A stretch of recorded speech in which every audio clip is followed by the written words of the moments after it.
everyone, my name is Maheshwin and I'm student of Institute of Excellence in Higher Education, Bhopal. In this video, I'm going to discuss about capacitors. So let's start this video. How does capacitors works? Capacitor is a type of device which store the charge in electric field. Capacitor एक ऐसा device है जो electric field में charge को store करता है. Its uses in electronic circuit and electrical equipments. इसका use electronic circuit और इलेक्ट्रिकल इक्विपमेंट्स में होता है. Property of capacitor is known as capacitance. Capacitor की प्रॉपर्टी को हम कैपेसिटेंस के नाम से जानते हैं.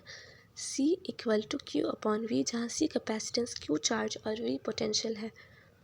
To provide the capacitance in electronic circuit, small capacitors are used. Electronic circuit में कैपेसिटर्स को प्रोवाइड करने के लिए हम स्मॉल कैपेसिटर्स का यूज़ करते हैं. Capacitor is also known as condenser and its unit is farad. Capacitor को हम कंडेंसर के नाम से भी जानते हैं जिसकी यूनिट फैरेड है. Working of capacitor. कैपेसिटर दो मेटेलिक प्लेट से मिलकर बना होता है जिनके बीच डाइलेक्ट्रिक मटेरियल होता है.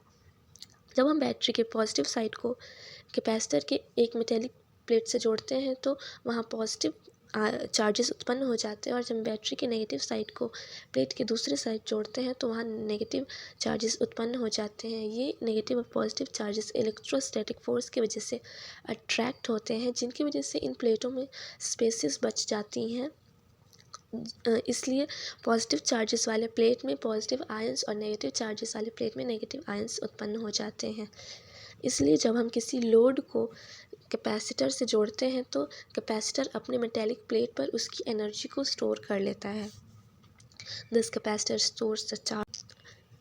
स्टोर कर लेता है, इसलिए हम उसे चार्ज स्टोरिंग डिवाइस कहते हैं.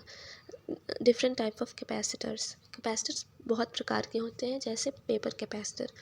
It is also known as fixed capacitor. In this capacitor, paper is used as dielectric material.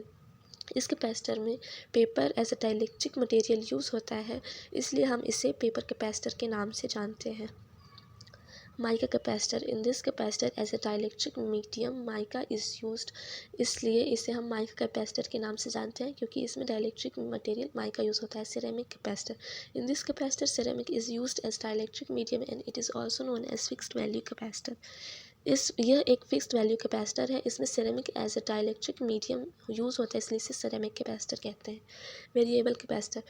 Main function of this capacitor is we can change the value of capacitance. यानी variable capacitor ऐसे capacitor होता है जिसकी capacitance को हम value को हम change कर सकते हैं, इसलिए कॉमनली यूज्ड किया जाता है. To provide uses of capacitors. To provide the capacitance in electronic circuit, capacitor is used. यानी इलेक्ट्रॉनिक सर्किट में कैपेसिटर्स को प्रोवाइड करने के लिए हम कैपेसिटर्स का यूज़ करते हैं. Capacitors is used in rectifier for filtering. Rectifier में फिल्टरिंग के लिए हम कैपेसिटर्स का यूज़ करते हैं. Capacitors is used in communication systems. Capacitor का यूज़ हम कम्युनिकेशन सिस्टम में करते हैं. Capacitor is used in induction fan. यानी हमारे घरों में जो पंखे लगे होते हैं उनमें जो कंडेंसर होता है वो भी एक कैपेसिटर होता है, इसलिए कैपेसिटर का यूज़ हम एज ए इंडक्शन फैन भी करते हैं.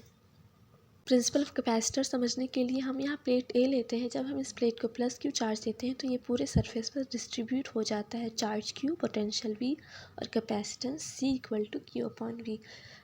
अब जब हम सेम साइज़ के प्लेट बी को इसके पास लाते हैं तो यहाँ इंडक्शन होता है, जिसकी वजह से इसके इंटरनल सरफेस पर माइनस क्यू चार्ज और इसके एक्सटर्नल सरफेस पर प्लस क्यू चार्ज आ जाता है, जिससे प्लेट बी का पोटेंशियल बढ़ जाता है और ये प्लेट ए के पोटेंशियल को कम कर देता है. क्योंकि प्लेट ए का पोटेंशियल कम होता है इसलिए प्लेट ए का कैपेसिटेंस बढ़ जाता है, क्योंकि C equal to Q upon V होता है. अब हम प्लेट बी को के चार्जेस को पॉजिटिव चार्जेस को हटाने के लिए जब हम इसे ग्राउंडेड कर दें यानी अर्थ में इसे कनेक्ट कर दें, तब इसके पूरे पॉजिटिव चार्ज अर्थ में चले जाते हैं और यहाँ सिर्फ माइनस चार्ज रह जाते हैं, यानी नेगेटिव चार्जेस रह जाते हैं, जिसकी वजह से प्लेट बी का पोटेंशियल पहले से और भी ज़्यादा अधिक हो जाता है और ये प्लेट ए के पोटेंशियल को पहले से और भी ज़्यादा कम कर देता है, जिससे प्लेट ए का कैपेसिटेंस पहले से और भी ज़्यादा बढ़ जाता है. इसे ही प्रिंसिपल ऑफ कैपेसिटर कहते हैं. Parallel plate capacitors. Let M and N are two plates. When we give plus Q charge to plate M, so minus Q charge to plate N, its plate surface density is plus sigma and minus sigma. The distance between two plates is d. The electric field intensity between the plates equal to sigma upon q epsilon naught. Potential difference between this place V equal to intensity into distance. V equal to यहाँ E की value रखने पर sigma upon K epsilon naught into D. हम जानते हैं कि sigma equal to Q upon A. So V equal to Q upon A K epsilon naught. यहाँ हमने सिग्मा की वैल्यू रखी है. If the capacity of parallel plate capacitor is C, then C equal to Q upon V. From equation first C equal to Q upon Q D upon A K epsilon naught. यहाँ V की value रखने पर so C equal to K A epsilon naught upon D farad. Dielectric strength, maximum electric field that an insulator can withstand before it loses its insulating behavior. यानी जो insulator होता है उसका maximum electric field जिसको वो अपने अंदर सहन कर सकता है. जब हम बहुत ज़्यादा इलेक्ट्रिक फील्ड बढ़ा देंगे तो अपना इंसुलेटिंग बिहेवियर लूज़ कर देता है. ये डाइलेक्ट्रिक स्ट्रेंथ सेरेमिक्स में पॉलीमर्स से कम होती है.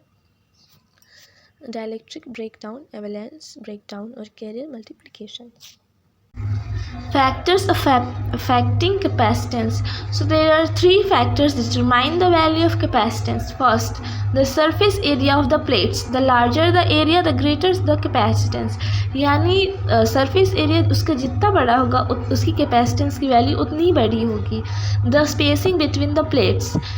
The smaller the spacing the greater the capacitance. यानी उन दोनों प्लेट के बीच की दूरी जितनी कम होगी उसका कैपेसिटेंस उतना ही अधिक होगा. The permittivity of the material. The higher the permittivity the greater the capacitance. यानी मटेरियल की परमिविटी जितनी अधिक होगी उसका कैपेसिटेंस भी इतना ही अधिक होगा.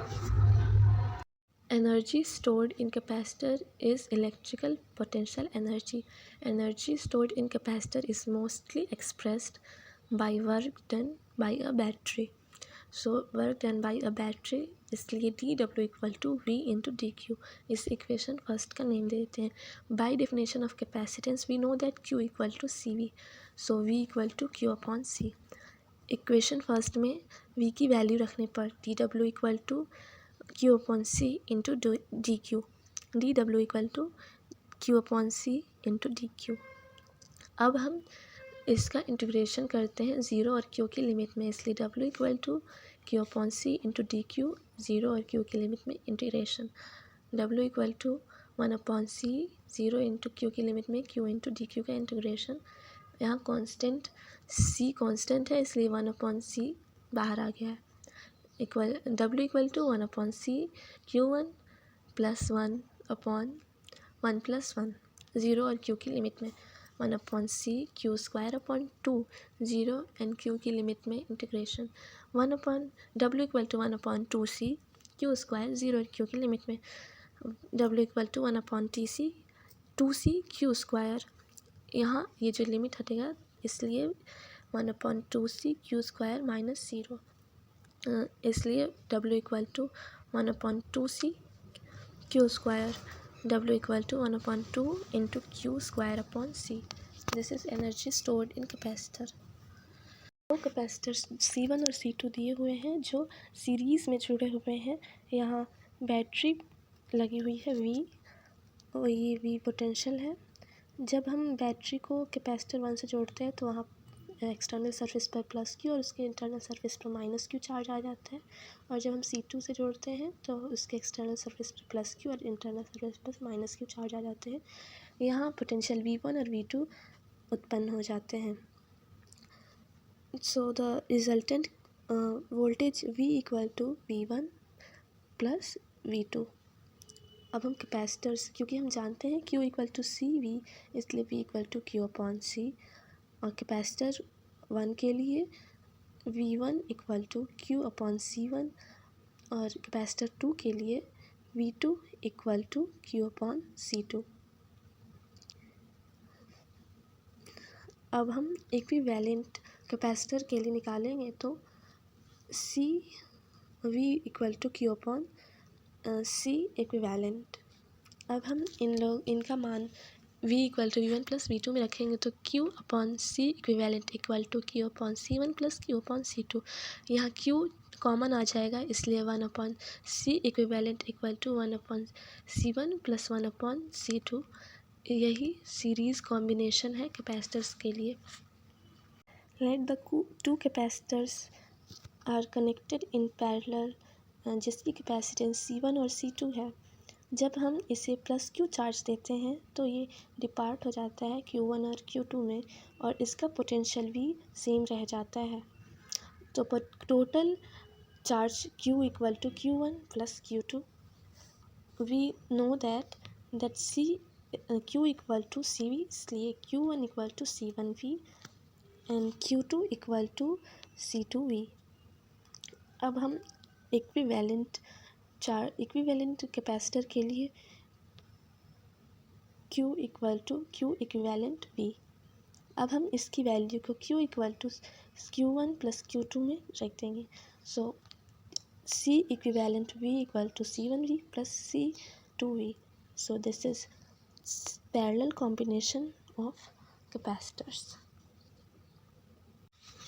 यानी जब हम कैपेसिटर को पैरेलल जोड़ते हैं तो इसकी कैपेसिटेंस बढ़ जाती है, और जब हम कैपेसिटर को सीरीज़ में जोड़ते हैं तो इसकी कैपेसिटेंस। हमारा नेक्स्ट टॉपिक है आइडियल कैपेसिटर। सो हम इसमें पढ़ेंगे कि आइडियल कैपेसिटर क्या होता है। सो स्टार्ट करते हैं। Ideal capacitor. For an ideal case, the capacitor will store the total current flowing through it and then will completely release it.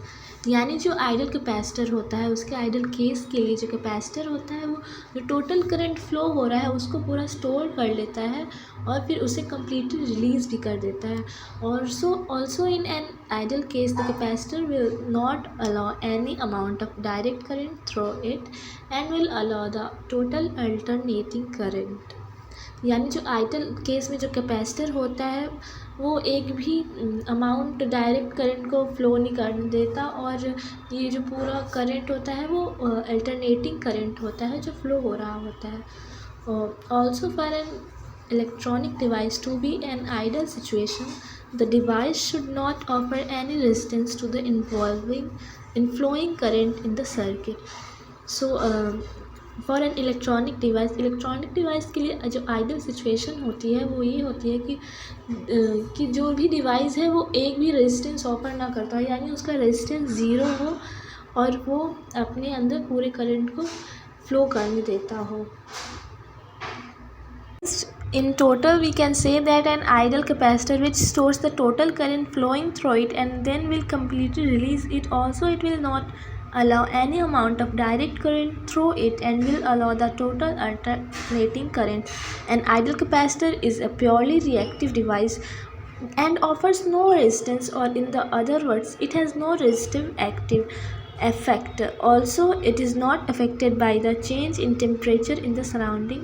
यानी ये जो आइडियल कैपेसिटर होता है वो टेम्परेचर पर डिपेंड नहीं करता, यानी उसका टेम्परेचर पर कोई उसे फ़र्क नहीं पड़ता, टेम्परेचर चाहे जो भी हो। और ये जो आइडियल के केस होती है वो किसी पर लागू नहीं हो सकती, क्योंकि आइडियल कैपेसिटर होता ही नहीं है, क्योंकि ऐसा कैपेसिटर कोई बना ही नहीं जो आइडियल हो।